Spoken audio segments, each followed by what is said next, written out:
put adult-sized life jackets in it. Hey, today we're Okay, I'm gonna pass this around. What I wanted to mention though is this man who owned this boat is Mr. Scoville, and the guy who owned that boat, Mr. Baloff. They still have a lot of their descendants that live around here in Jefferson in the area, and I have to mention that because both families insist that I show their great-granddaddy's boat. The only tree with greens here. You never know whose cousin's on board the boat. You guys could be kinfolks or cousins or something. It happens.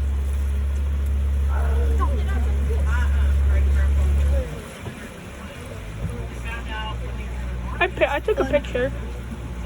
Take a video, like going up there, like set your phone right there, so you can like look around at the same time, take a video. Like that, yeah. Wow. Oh God. No, I don't want it to too tall. Right. Dude, it's not going so tall. Sure.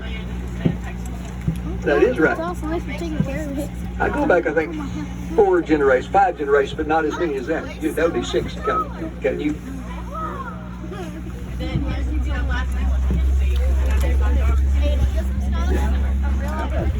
Isn't that cool? Yeah, don't lay out. Oh, sure you will. You're going to be touching the water yourself, too. Yeah, that genealogist ever told me that got to be a really, really big deal down here. People take it real serious. We found out some of these people's ancestors were horse thieves, but they were the best horse thieves that ever was, and they only stole the finest horses. You know what them old nags. Good beat. Here's something, this one's going to be on the test. I hope y'all pay attention. Now we're going to do some academic stuff. It's supposed to be educational. But some people are curious about these odd roots on the cypress trees. These little pointed, spiky things you see sticking up all through here. People call them knees. But what it is just an odd thing. But part of cypress tree roots grow backwards. Part of their roots grow up instead of down. They do not become trees. They're just roots. But for years, the botanists who studied that said they did that to dry out. They said they live in such wet, swampy areas that they could have root rot unless some of the roots could get away from water. And by coming up, they said they could evaporate some water, and they could take in some oxygen, and they could breathe and aerate and all that and keep the tree alive. And I explained that in great detail to thousands of people. And then the scientists changed their minds. They have now decided that's all a false theory after all. They did a big study. They spent over 10 years breaking everything down to cell structures and comparing them and all this stuff, and they published a book. And today they have now declared they don't know why those roots come up like that, but they can tell you they're not drying out. But other than not drying out, they don't know what to do. So if you guys grow up and get to be a scientist and get a grant, maybe you can study that too. I did kind of misquote the scientists. Scientists don't say they don't know. They said it was inconclusive. It was inconclusive. Just like how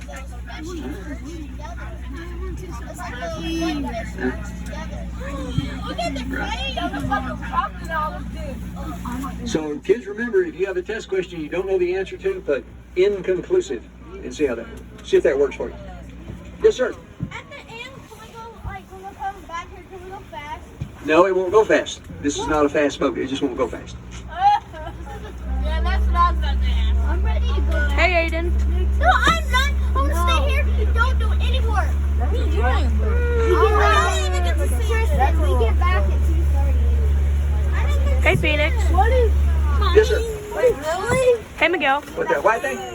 I just answered that. It's full of life jackets, adult-sized life jackets. I thought that one was... Oh, that's Both of them are. the train. The same thing. What is that? Oh, yeah, I remember that. Yeah, when y'all took the train ride, y'all came right through there. That's where the train ride goes. Y'all have already seen all that. There's the dead tree. You'll see a lot of trees down when that water was high. We had so much rainfall, the land got really, really soft and saturated, and trees were falling over left and right. We had another one fall just a few days ago out in the sand. You can see the sand wouldn't hold that tree up over it. But Excuse me. we lost a lot of trees this year. Oh, can we go fish? No, you didn't get this one. Look at it falling. Actually, they were falling all over town. They were falling in people's yards and on their houses and stuff. The ground just got so soft here, it just wouldn't hold up trees anymore.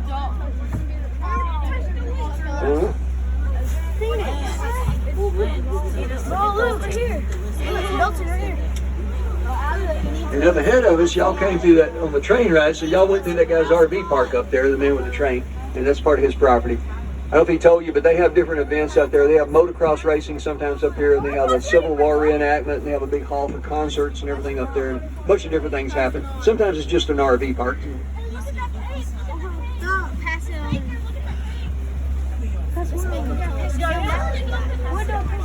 It was probably done by Nutra.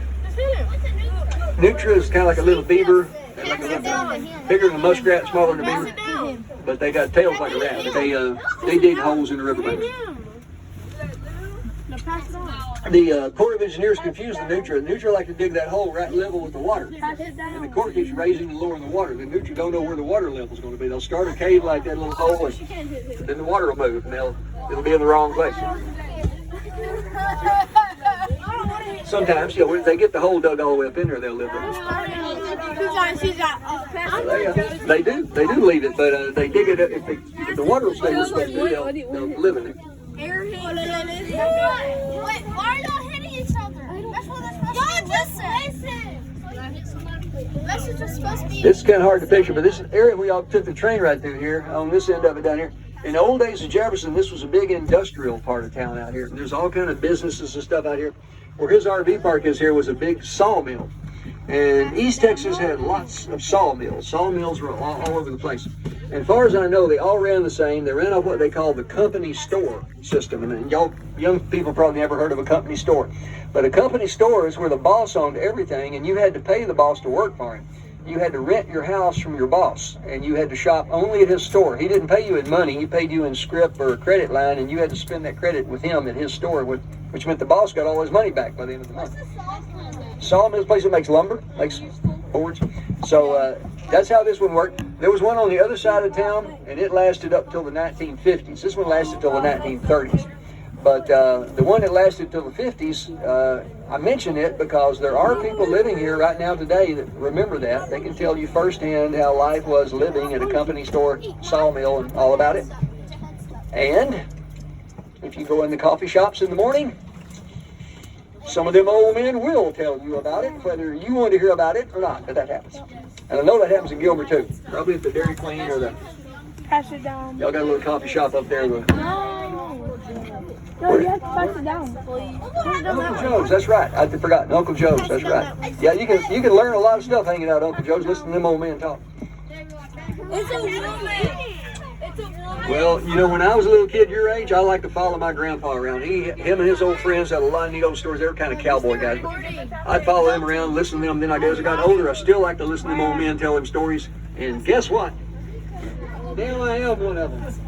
You do that long enough, you get to be one of them old men sitting in the coffee shop talking. Something to look forward to. Yes, young lady. Pass it down. Have I ever caught an alligator? No. Well, it's legal in some certain cases, but I've never caught one. No. That guy who helped us get on the boat, he worked for the state for the wildlife department. He would catch them to move them. He had to help relocate some of them, but he used to catch them. Yeah. Don't be quiet, I can't hear what he's saying. We used to eat fried alligator. Yeah, I'll eat fried alligator. I'll eat some. It's yummy. It's yummy. It is. Well, let's talk about this sawmill. And they had all kind of other industries out here. Past the sawmill, there was an iron furnace out here. The iron furnace went broke about 1910. Past that, there was a big meat packing plant. Right after the Civil War, they were shipping out 1 million pounds of meat a season out of here, which for that day and time back then, that was a big operation. Most of what they produced was pickled meat. Pickled meat. It was almost as good as Spam. Yeah. Actually, what it was, if you ever been in a grocery store, see these big jars of what they call pickled pig feet, it would look just like that. Only they pickled all of it, not just the foot. But the deal is back then, listen, in those days they didn't have refrigeration. They couldn't keep meat cold. So pickling was the way to save it and keep it from spoiling. They had other things out here. Right along here, there was a big iron furnace. They had the packing plant. They had a charcoal plant. They had a creosote plant. They had a bunch of stuff out here. All those industries are gone. And if you walk through the woods, there's no buildings left. There's a few old rubble heaps out there. But That's the other boat. I don't guess I have to explain this part, but you know why they wanted all that industry I'm talking about so far outside of Jefferson and downstream? Everything out here either smelled real bad, it made a lot of noise, it smoked. Why does that remind me of my 6th grade teacher? No, I don't want to die. I was kidding. She didn't smoke. I made up the smoking. We're going back. Hey, we should race them. No, We're going to win. she wants me to get back first. Whoever gets back to the dock first gets to move the boat twice. So that's me. Another coming what did they hit us? Did they have I don't know. insurance? A little bit, not enough probably. Probably not enough. 20 more minutes. I've been videoing. She hardly ever rams into me though. We've been doing this for 30-something years. And I'm done. It's already been 10 minutes and I'm yeah, bored. it's hungry.